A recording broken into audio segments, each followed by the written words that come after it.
Grabe, napakatapang na talaga ni Donnie Pangilinan dahil nag-post siya kasama si Bel Mariano at tanong niya, pwede pa kitang itanan? At ang kanyang sagot ay sabi ay, take me away, bingo. Grabe, lahat ng nag-comment ay kinilig sa dalawa. Sabi nga ni Miss Rufa Gutierrez, OMG with heart. At syempre, ang kanilang magaling na director na si May Cruz Alviar, sabi ay, Bingling heart heart. Napahanga nga ang mga netizen sa sayaw na ginawa ng Bingling.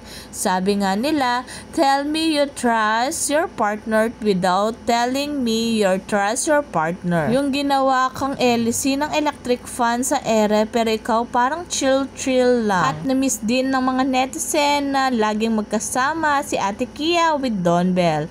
Finally, ngayong week ay lagi silang magkasama at twinny pa ngayon. Grabe ang kaswitan na ipinapakita ni Donnie kay Bell ngayon. Yung feeling na parang gusto niyang ipagsigawan sa mga fans na kung gaano niya kamahal si Bell.